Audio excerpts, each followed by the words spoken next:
بسم اللہ الرحمن الرحیم۔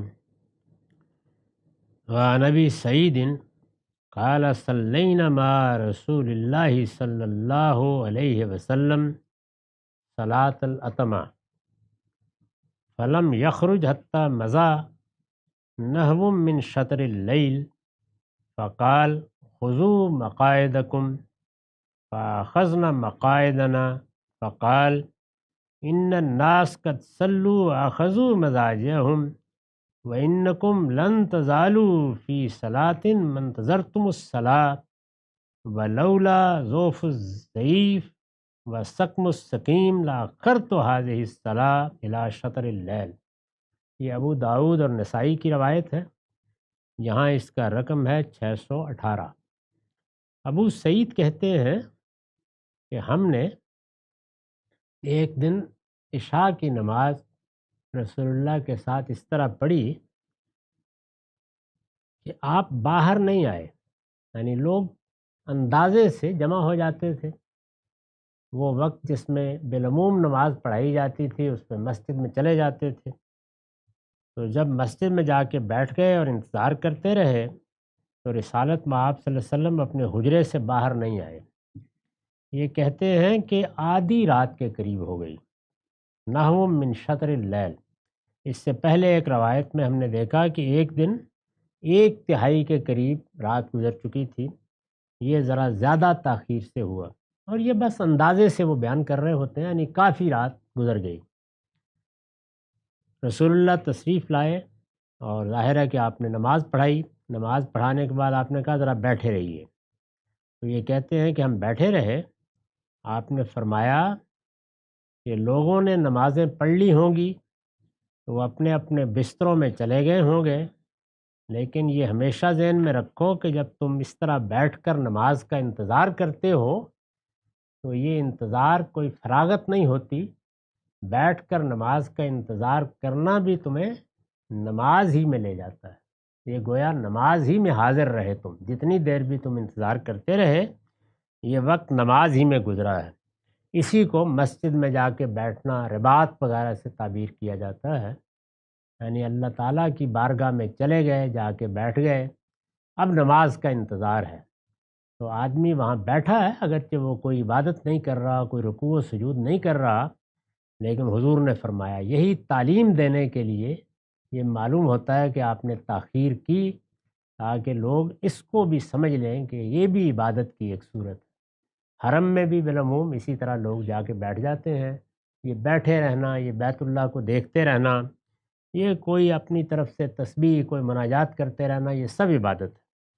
تو فرمایا کہ تم عبادت ہی میں رہو گے، اور فرمایا کہ اگر مجھے یہ خیال نہ ہوتا کہ ضعیف لوگوں کے لیے دقت ہو جائے گی یا کسی بیمار کے لیے مسئلہ ہو جائے گا تو میں اس نماز کو آدھی رات کے وقت ہی پڑھایا کرتا، اس کو اسی طرح مؤخر کرتا۔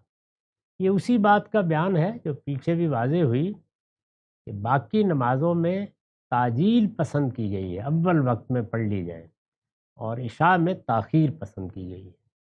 اس کی وجہ وہی ہے کہ اللہ کے پیغمبر یہ چاہتے ہیں کہ بستر پر جانے سے پہلے آخری چیز یہی نماز ہو، اللہ کو یاد کر کے، اللہ سے مناجات کر کے، دعائیں کر کے، اس کی تسبیح کر کے، رکوع و سجود کر کے بندہ بستر پر جائے، اور اس طرح اس احساس کے ساتھ جائے کہ اگر اس رات میں میرے لیے اللہ کا حکم آ جاتا ہے تو گویا میں نماز ہی میں ہوں۔ یہی بات فرمائی بھی گئی ہے کہ جس نے اس اہتمام کے ساتھ عشاء پڑھی اور پھر فجر کا خیال کر کے کہ مجھے اٹھنا ہے وہ سو گیا تو گویا رات میں بھی وہ نماز ہی میں رہا۔ یہی صورتحال مسجد میں بیٹھنے کی ہے۔ تو اس طرح آپ نے گویا عملاً لوگوں کو سکھایا، تعلیم دی۔ وعن ام سلمہ قالت کان رسول اللہ صلی اللہ علیہ وسلم اشد تعجیلا للظہر منکم وانتم اشد تعجیلا للعصر منہ۔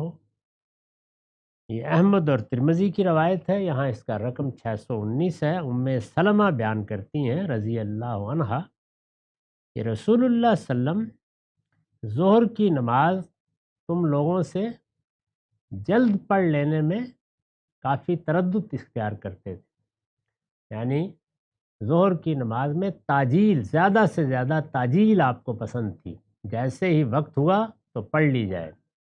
اور اس وقت مسلمان، یہ ظاہر ہے کہ رسول اللہ کے بعد بات ہو رہی ہے، جس وقت ظہر پڑھتے تھے انہوں نے اس کے تقابل میں یہ کہا کہ تم لوگ کچھ اب تاخیر کرنے لگ گئے ہو۔ رسول اللہ اس معاملے میں جلدی کرتے تھے۔ اور دوسری بات انہوں نے یہ کہی کہ تم لوگ عصر رسول اللہ کے وقت سے زیادہ پڑھنے میں بہت سرعت دکھاتے ہو، اشد و تاجیلاً ہو، یعنی اس میں زیادہ سخت ہو کہ جلد پڑھ لینی ہے، وہ اس سے ذرا تاخیر کر کے پڑھتے تھے۔ یہ میں عرض کر چکا ہوں کہ نماز کا ایک وقت ہے جس سے وہ شروع ہوتی ہے، ایک وقت ہے جس پہ وہ ختم ہوتی ہے، اس میں وہ کسی بھی وقت پڑھی جا سکتی ہے۔ یہاں تک کہ خود حضور نے بتایا کہ اگر کسی وجہ سے تاخیر ہو جائے اور ایک رکعت بھی وقت میں مل گئی اور پھر وقت ختم ہو گیا تو وہ نماز اللہ کے ہاں قبول کر لی جائے گی، وہ بالکل الگ چیز ہے۔ لیکن ہر مسلمان یہ چاہتا ہے کہ اس کو یہ معلوم ہو کہ رسول اللہ کا عمل کیا تھا۔ یہی وہ دونوں چیزیں ہیں جن کو بالکل الگ الگ دیکھنا چاہیے۔ نماز پوری کی پوری سنت کے طور پر جاری کی گئی ہے، چنانچہ اس لحاظ سے تو ہم نے ساری نماز اللہ کے پیغمبر سے سیکھی، اخذ کی، آپ کی قیادت میں پڑھی، اس کے بعد نسل بعد نسل مسلمان اس کا اہتمام کر رہے ہیں۔ لیکن نماز کس کیفیت سے پڑھی گئی، رسول اللہ کا معمول کیا تھا، یہ اسوہ حسنہ ہے۔ اس کے لیے سنت کی تعبیر صحیح نہیں ہے، تو یہ ہم اسوہ حسنہ کی روایات دیکھ رہے ہیں، یعنی آپ کا عام عمل کیا تھا، آپ کے نماز پڑھنے کی کیفیت کیا تھی، جو اوقات آپ نے مقرر کیے اور سنت کے ذریعے سے منتقل ہو گئے، ان میں آپ کا انتخاب کیا ہوتا تھا بالعموم، یہ چیزیں ہیں جو یہاں بیان ہو رہی ہیں۔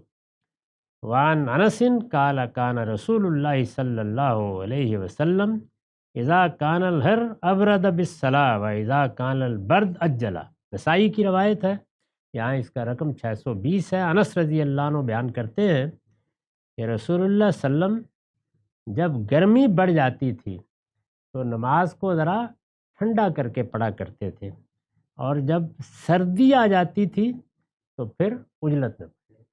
یہ بھی ظاہر ہے کہ ظہری کا بیان ہے، کیونکہ اسی میں سردی گرمی کا آدمی بالعموم خیال رکھتا ہے، لوگوں کو آنا ہے، سخت گرمی ہوتی ہے وہاں اور سردی بھی بعض اوقات سخت ہو جاتی ہے، تو اس کو انہوں نے اس طریقے سے بیان کیا۔ وعن عبادۃ بن الصامت قال قال علی رسول اللہ صلی اللہ علیہ وسلم انہا ستکون علیکم بعدی عمراء یشغلہم اشیاء عن الصلاۃ لوقتها حتی یذهب وقتها فصلوا الصلاۃ لوقتها فقال رجل یا رسول اللہ اصلی معہم قال نعم۔ ابو داؤد کی روایت ہے، عبادہ بن صامت بیان کرتے ہیں کہ رسول اللہ صلی اللہ علیہ وسلم نے مجھ سے کہا کہ میرے بعد تمہارے ایسے حکمران ہوں گے جن کو کچھ چیزیں ان کی نماز سے غافل کریں گی اور وہ مشغول رہیں گے، مصروفیت میں الجھے ہوئے ہیں، دیر ہو رہی ہے، اور نماز وقت پر نہیں آئیں گے پڑھنے کے لیے۔ ایسا بھی ہوگا کہ وقت چلا جائے گا، تو فرمایا کہ تم لوگ نماز بالکل وقت پر پڑھ لیا کرو۔ اس آدمی نے پوچھا کہ یا رسول اللہ، کیا میں ان کے ساتھ پھر نماز پڑھوں؟ آپ نے فرمایا ہاں، یعنی نظم کا احترام یہی تقاضا کرتا ہے کہ وہ دیر سے بھی پڑھے تو نماز ان کے ساتھ پڑھ لو، لیکن نماز کو پہلے وقت پر پڑھ لو، وہ تمہارے لیے نفل ہو جائے گی۔ اس کا رقم یہاں 621 ہے۔ اس باب کی بھی چند روایتیں بھی باقی ہیں۔ ہمارا وقت ختم ہو گیا۔ وآخر دعوانا الحمدللہ۔